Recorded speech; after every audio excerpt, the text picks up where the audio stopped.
생명의 기운이 가득 찬 이 아름다운 봄의 계절에 우리는 다시 사망 권세 이기시고 부활하신 주님의 부활을 기뻐하고 감사하는 부활주의를 지키게 되었습니다. 이 어려운 시기에 부활절을 보내는 우리 모두에게 죽음의 세력까지 정복하신 예수님의 생명의 능력이 온 성도들에게 충만케 임하시는 복된 시간이 되시기를 간절히 바랍니다. 우리는 늘 부활절을 지키고 부활 찬송을 부르면서도 부활에 대한 진정한 믿음이 무엇인지, 또 부활을 믿는 사람은 어떤 내용의 삶을 살아야 하는지에 대해서 혼란을 거듭할 때가 있습니다. 심지어 교회의 역사 속에서도 이 부활의 논리를 잘 믿지 못하는 사람들이 많았기 때문에 이 부활 교리는 교회 안에서 교회 밖에서 가장 혹독한 비판을 많이 받고 검증을 많이 받은 교리입니다. 수천 년간 그런 과정을 거치면서 우리는 여전히 주의 부활을 믿는 믿음 가운데 서서 이 신앙을 고백하게 됩니다. 부활은 단순히 그 역사가 가져다준 의미만 중요한 것이 아니라 부활의 실제적인 역사였다는 역사성에 대한 신앙이 우리에게 기본적으로 중요합니다. 성경이 그것을 너무나 중요하게 가르치고 있기 때문입니다. 마태복음 28장 6절 말씀에서도 또 마가복음 16장 6절 말씀에서도 말씀하시던 대로 살아나셨다라는 점을 강조하고, 누가복음 말씀에서는 어찌하여 살아있는 자를 죽은 자 가운데서 찾느냐라고 말씀하기도 하셨습니다. 잘 믿지 못하겠다는 도마에게 주님께서 내 손가락을 이리 내밀어 내 손을 보고 내 손을 내밀어 내 옆구리에 넣어보라, 그리하여 믿음 없는 자가 되지 말고 믿는 자가 되라고 강조하셔서 부활의 역사성에 대한 깊은 견고한 신앙을 주님께서 말씀하셨습니다. 그런데도 불구하고 가장 가까이에서 주님의 부활을 지켜보았던 사람들도 이 부활에 대한 확실한 태도를 견지하지 못하고 흔들릴 때가 많았습니다. 마가복음 16장 말씀에 따르면 주님의 무덤을 찾았던 일단의 여인들이 빈 무덤을 보고 경악했습니다. 그때 흰 옷 입은 한 청년이 나타나서 주님께서 살아나셨다는 사실을 전하면서 가서 그의 제자들과 베드로에게 이르기를, 예수께서 너희보다 먼저 갈릴리로 가시나니 전에 너희에게 말씀하시던 대로 너희가 거기서 배우리라 하라고 이 소식을 제자들에게 전할 것을 부탁했습니다. 그런데 8절 말씀에는 보시면 여자들이 몹시 놀라 떨며 나와 무덤에서 도망하고 무서워하여 아무에게 아무 말도 하지 못했다라고 했습니다. 갈릴리에서 만나자고 하신 주님의 부탁 말씀을 전달하는 일에 실패했다는 것입니다. 이렇게 예수님의 부활에 대해서 이해와 확신이 부족한 상태에서 혼란을 거듭하고 있을 때 예수님께서 직접 나타나셨습니다. 스스로 자신의 부활을 증명해 보이시고 부활을 믿는 신앙은 어떤 신앙인가를 말씀해 주시고 부활신앙 가진 사람들의 책임과 의무가 무엇인지에 대해서도 말씀해 주셨습니다. 오늘 그 말씀을 생각해 보면서 부활하신 주님께서 우리에게 들려주신 당부의 말씀을 들으시는 귀한 시간이 되실 수 있기를 바랍니다. 먼저 우리는 제자들을 꾸짖으시는 주님의 말씀을 듣게 됩니다. 생각해보면 십자가 죽음을 이기시고 부활하신 예수님께서 그렇게 사랑하시던 제자들과의 첫 만남이 이루어졌을 때의 장면이 매우 감동적이고 얼싸한 곳으로 눈물을 흘리는 장면이 연출되어야 맞다고 생각합니다. 그런데 14절 말씀 보시면 예수님께서는 그들에게 나타나셔서 그들의 믿음 없는 것과 마음이 완악한 것을 꾸짖으셨다라고 했습니다. 부활하신 다음에 스승과 제자가 만난 첫 만남의 장면치고는 어색하고 이상해 보입니다. 이 첫 만남은 아무래도 우선 반가워하고 십자가를 전했던 어려운 시기에는 무용담도 서로 나누고 재회에 감격한 마음들을 서로 나누어야 할 시점인데 주님은 꾸중부터 하셨습니다. 꾸중하시는 그 이유를 14절 말씀에 그들의 믿음 없는 것과 마음이 완악한 것을 꾸짖으시니 이는 자기가 살아난 것을 본 자들의 말을 믿지 아니함일러라 했습니다. 믿음이 없고 마음이 완악한 것 때문에 꾸중하셨는데 그 내용이 주의 부활하신 소식을 전하는 사람들의 말을 믿지 않았기 때문이다 했습니다. 이 앞에 있는 말씀 가운데서도 제자들이 믿지 못하는 모습은 여러 가지로 노출됩니다. 11절 말씀 보시면 그들은 예수께서 살아나셨다는 것과 마리아에게 보이셨다는 것을 듣고도 믿지 아니하니라 했습니다. 12절 13절 말씀에서는 그들 중 두 사람이 걸어서 시골로 갈 때 예수께서 다른 모양으로 그들에게 나타나시니 두 사람이 가서 남은 제자들에게 알리었으되 역시 믿지 아니했다 했습니다. 빈 무덤을 확인했던 여인들의 전하는 말씀도 길 가다가 주님을 만났다고 전하는 두 제자 이야기도 믿지 못했습니다. 물론 죽은 사람이 다시 살아났다는 말을 쉽게 믿기는 어렵습니다. 이것은 일반적인 세계에서는 있을 수 없는 이론이기 때문입니다. 철학자 하이데거가 죽음에 대해 설명하면서 죽음이란 필연적이며 홀로 감당해야 될 일이며 그 시기를 알 수 없고 보편적이고 불가역적이고 결국은 나의 것, 나의 종말, 나의 최후이다 라고 말했습니다. 아우구스티누스는 모든 것이 불확실하지만 죽음만은 확실하다라고 말하기도 했습니다. 때문에 죽음은 너무나 확실한 것이고 모든 사람에게 오는 보편적인 것이 그리고 돌이킬 수 없는 불가역적이라는 것이 일반적인 논리입니다. 때문에 일반적으로는 죽은 자의 부활은 존재할 수 없는 이론입니다. 사도행전 17장 32절 말씀은 다른 바울이 아테네에서 전도했을 때 헬라의 철학자들이 죽은 자의 부활을 듣고 어떤 사람들이 조롱했다라고 했습니다. 그렇게 부활은 이해하기도 어렵고 믿기도 어려운 논리입니다. 그러나 주님께서는 제자들에게 당신의 죽으심을 말할 때마다 부활도 함께 예고하셨습니다. 이 마가복음의 8장 31절, 9장 31절, 10장 32절 등에서 주님은 십자가의 죽으심과 함께 사흘 만에 살아나실 것을 미리 예고하셨습니다. 빈 무덤도 확인했고 목격자도 있었지만 제자들은 끝내 믿지 못했습니다.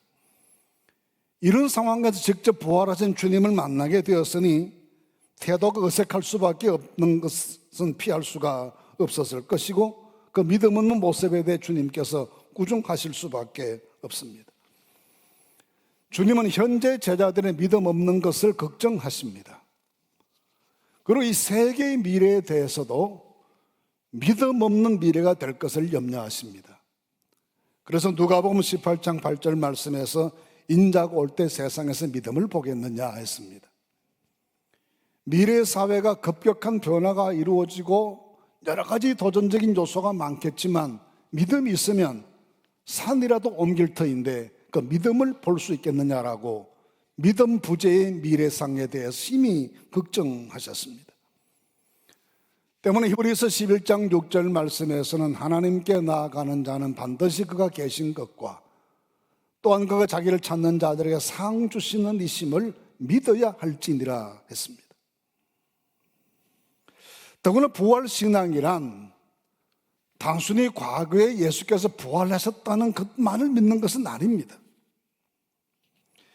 예수님의 부활하신 생명의 능력이 우리에게도 함께할 것을 믿는 믿음입니다.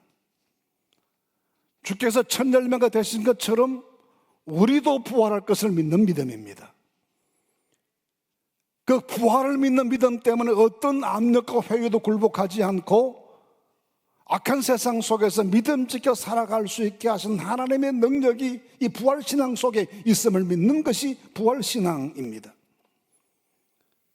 그래서 바울이 로마서 6장 5절 말씀에서 만일 우리가 그의 죽으심과 같은 모양으로 연합한 자가 되었으면 또한 그의 부활과 같은 모양으로 연합한 자도 될 것이다 라고 부활하신 주님과 우리가 한 몸 될 것을 말씀하셨습니다. 때문에 부활신앙은 신앙의 핵심이고 모든 인생 문제의 정답인데 이 믿음이 부족하는 예수님께서 답답해 하시고 제자들을 꾸중하시는 것입니다.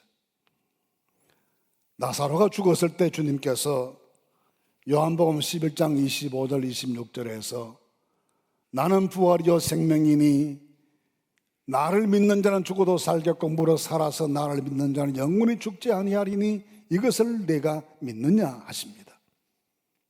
그리고 40절에 말씀하시기를 내가 믿으면 하나님의 영광을 보리라고 말씀하십니다. 의심하는 도마에게 믿음 없는 자가 되지 말고 믿는 자가 되라고 하신 말씀이 믿음은 영광을 보게 될 것이기 때문이요, 부활을 믿는 사람들에게 부활의 생명 넘치는 삶을 살게 될 것이며 장차 우리도 부활하게 될 것을 확정하는 것이기 때문에 이 신앙이 중요하다는 말씀하시고 믿으면 하나님의 영광을 보리라고 말씀하십니다. 오늘 아침 우리가 주의 부활을 믿으십시다. 부활하신 주님의 생명의 능력이 우리보다 함께할 것을 믿으십시다. 우리도 부활하게 될 것을 믿으십시다. 이 믿음을 가지고 세상을 살아가심으로 흔들리지 않은 신앙의 견고하게 서서 더욱 주의 일에 힘쓰는 하나님의 백성들이 되실 수 있기를 간절히 바랍니다. 부활하신 주님은 두 번째로 제자들에게 복음 전파를 지시하십니다. 15절에 보시면 너희는 온 천하에 다니며 만민에게 복음을 전파하라 하셨습니다. 이것을 우리는 그리스도의 대위임이라고 용어지어 부릅니다. 이 말은 주님께서 세상에서 하시던 그 천국 복음 사역을 제자들 곧 교회에게 맡겨주셨다는 의미에서 그리스도의 대위임이다라고 말합니다. 그래서 교회에게 온 천하에 다니며 만민에게 복음을 전파하는 것이 주께서 주신 가장 중요한 사명이라고 말씀하는 것입니다. 복음이란 물론 모든 하나님의 말씀이 다 복음이지만 그 하나님의 말씀을 축약시키면 예수 그리스도로 요약될 수 있고 예수 그리스도에 대한 내용을 핵심적으로 요약하면 십자가와 부활의 내용이 복음의 핵심이 될 것입니다. 그래서 오순절 성령 강림 이후에 베드로가 예루살렘에서 설교하면서 하는 말이 십자가에 죽임 당하신 예수님을 하나님이 다시 살리셨고 우리가 이 일의 목격자요 증인들이다라고 합니다. 2장 36절 말씀에 결론 짓기를 그러므로 이스라엘 온 집이 확실히 알지니 너희가 십자가에 못 박은 이 예수를 하나님이 주와 그리스도가 되게 하셨다라고 외쳤습니다. 십자가에서 죽으신 예수를 하나님이 다시 살리셨고 다시 사신 예수님이 우리의 주님이시요 그리스도시요 우리의 구주라는 사실을 증거했습니다. 이것이 우리가 전해야 될 복음입니다. 때문에 교회는 본질적으로 복음을 전해야 되는 선교 공동체이고 이를 위해 존재하고 우리의 목적도 바로 여기에 있는 것입니다. 이 일을 맡겨주셨기 때문에 교회는 이 일을 위해 헌신하게 됩니다. 그러나 주님께서 이 일을 교회에 맡겨주셨지만 이 일이 성취될 수 있도록 주도적으로 역사하시는 분은 교회가 아니라 주님 본인 당신 자신이십니다. 그래서 19절 20절 말씀 이렇게 이어갑니다. 주 예수께서 말씀을 마치시니 하늘로 올려지사 하나님 우편에 앉으시니라. 제자들이 나가 두루 전파할세 주께서 함께 역사하사 그 따르는 표적으로 말씀을 확실히 증언하시니라 했습니다. 하늘로 올려지시고 하나님 보호자 우편에 앉으셨지만 말씀을 확실하게 정언하시는 실질적인 선교의 주체는 사람이 아니고 교회가 아니고 주님 당신 자신이셨다는 말씀입니다. 그래서 흔히 미시오 데이라는 하나님의 선교라는 말을 사용합니다. 선교는 사람의 일이 아니라 하나님의 일이라는 것입니다. 하나님께서 직접 하시는 일이 선교입니다. 교회는 하나님께서 지금 현재 이 세상에서 하시는 그 일에 참여하는 것이 교회의 선교입니다. 주체는 하나님 당신 자신이시고 교회는 하나님 하시는 일에 동참하는 것입니다. 그래서 하나님의 선교 미시오 데이입니다. 그 하나님께서 친히 하시는 가장 핵심적인 사역이 온 천하에 다니며 만민에게 복음을 전파하는 이 일이었습니다. 오늘 우리가 주님께서 부활하신 남 제자들에게 엄중하게 명령하신 온 천하에 다니며 만민에게 복음을 전파하라는 이 말씀을 명심하고 앞서 행하시는 주님의 뒤를 따라 하나님의 복음을 전하고 실천하는 일에 전력을 다하여 우리가 세상에 존재하는 이유대로 목적대로 살아가시는 하나님의 축복이 함께 하시게 되기를 바랍니다. 그리고 주님께서는 이 일을 감당해 나가는 교회에 사람들에게 능력을 주시겠다고 약속하십니다. 17절 18절 말씀해 보시면 이렇게 말씀하십니다. 믿는 자들에게는 이런 표적이 따르리니 곧 그들이 내 이름으로 귀신을 쫓아내며 새 방언을 말하며 뱀을 집어 올리며 무슨 독을 마실지라도 해를 받지 아니하며 병든 사람에게 손을 얹은즉 나으리라. 엄청난 일을 주님께서 교회와 제자들에게 맡기셨지만 이 십자가 사건을 전해서 보여진 제자들의 모습에는 이 일을 감당할 수 있을 것이라고 기대할 수 없는 의문부호가 당연히 따라붙을 수밖에 없었습니다. 그러나 주님께서는 제자들에게, 믿는 자들에게 이런 능력이 임할 것이라 말씀하시면서 용기와 꿈을 허락해 주십니다. 이 마가복음이 기록될 당시 유대인 사회가 정말 하나님의 기적 같은 도우심이 없이는 존속할 수 없을 만큼 어려운 시기였습니다. AD 70년에 로마가 예루살렘을 쳐들어왔습니다. 돌 하나 돌 위에 남자를 막아 완전히 파괴했습니다. 성전이 불태워 사라졌습니다. 사람들은 다 쫓겨나고 분산되었습니다. 뭔가 하나님의 기적이 있기를 바랬는데 역사의 기적은 나타나지 않았습니다. 이런 상황에 그들에게 마가는 하나님의 기적이 여기 있다라고 제시합니다. 여기는 하나님의 기적이 곧 예수 부활이라는 말씀입니다. 요한복음 2장 19절 말씀 보시면 예수님께서 성전의 아름다움을 자랑하는 사람들에게 이 성전을 헐라 그럼 내가 사흘 만에 다시 짓겠다 하십니다. 그 말씀을 듣고 사람들이 40년이나 걸려 지은 성전을 어떻게 사람이 사흘 만에 짓겠냐고 조롱합니다. 그러나 예수님은 하나님의 성전된 자기 육체가 공격받아 죽음으로 무너지면 사흘 만에 살아날 것을 말씀하신 것입니다. 그 말씀처럼 성전은 무너지고 도시는 폐허가 되어도 복구되지 못했지만 십자가에 죽으신 예수님 다시 사셨습니다. 이 기적을 제시하면서 능력이 여기에 있다, 하나님의 권능이 여기에 있다고 이 마가는 말씀하고 있는 것입니다. 죽음을 이기고 부활하신 주님께서는 그 능력을 제자들에게 부여하십니다. 그래야 하나님께서 맡기신 사명 감당할 수 있도록 날마다 새롭게 그들을 인도해 주십니다. 그 능력은 오늘도 세상 역사를 실패하지 않고 더 발전돼 갈 수 있도록 이끌어 가시는 하나님의 권능입니다. 지난 1월 다보스 포럼에서 세계가 직면한 문제를 5가지로 제시했습니다. 지정학적인 긴장과 전쟁, 점점 커가는 사회의 분열, 양극화, 소득 격차 등을 말했습니다. 세 번째가 환경위험이 과거에는 장기적인 우려사항이었는데 지금 현재로서는 긴급한 현실적 위기가 되었다고 진단했습니다. 네 번째는 AI로 대변되는 기술 문명의 위험성이었고, 다섯 번째가 글로벌 협력 체계의 붕괴라고 했습니다. 우리가 다 지금 목도하고 있는 바입니다. 이런 현상들은 세계의 암울한 그림자를 드리워줍니다. 새로운 문명 세계로 나아갈 수 있을지에 대해서 회의적인 시각을 가지게 합니다. 그렇게 보면 우리는 지금도 하나님의 기적이 필요한 시대에 살고 있습니다. 그 기적은 부활하신 예수님께로부터만 올 수가 있습니다.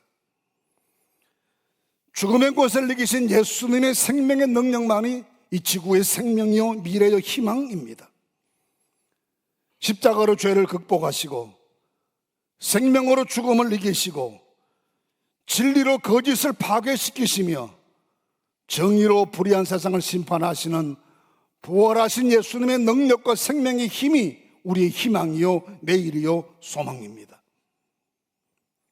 1885년 부활절에 언더우드 와펜젤러 선교사가 우리나라에 들어오면서 한국교회 역사가 시작되어 금년으로 140주년을 맞이했습니다. 140년 전 선교사가 도착했을 때 그때 그들이 바라봤던 조선사회는 아마도 타임머신을 타고 수백 년 뒤 중세시대로 돌아간 느낌이었을 겁니다. 지금 우리가 어렵다 힘들다 말하지만 그때의 조선과 비교할 수가 있겠습니까? 그런데 그 나라가 오늘의 모습으로 환골탈태할 수 있었던 것은 부활하신 예수님의 생명의 능력이 믿음으로 기도하는 우리 한국 함께 주셨기 때문입니다. 예수님의 능력이 나를 변화되게 했고 새롭게 하셨습니다. 때문에 주님께서는 방법과 기술에 의존하지 않고 믿음 가질 것을 요구합니다. 부활하신 예수님께 능력이 있음을 믿으라는 말씀입니다. 그 능력 우리에게 주실 것을 믿으라는 말씀입니다. 그 세상을 이길 것을 확신하라는 말씀입니다. 온 세계에 전쟁과 갈등으로 룩진 악한 영들의 권세가 난무합니다. 뱀의 독과 같은 악한 교훈과 사상들이 세계에 가득합니다. 이 모든 것을 헤쳐내고 새 역사를 만들어낼 수 있는 힘은 부활하신 예수님의 능력입니다. 그 능력을 믿음으로 사는 사람들에게 허락하여 주실 줄로 믿습니다. 부활하신 주님을 믿으십시다. 그가 우리에게 능력 주실 것을 믿으십시다. 이 주님을 따라 함께 나아가십시다. 당할 자가 없게 하시는 주의 권능이 믿음으로 살아가는 부활신앙인들에게 함께 하실 줄로 믿습니다.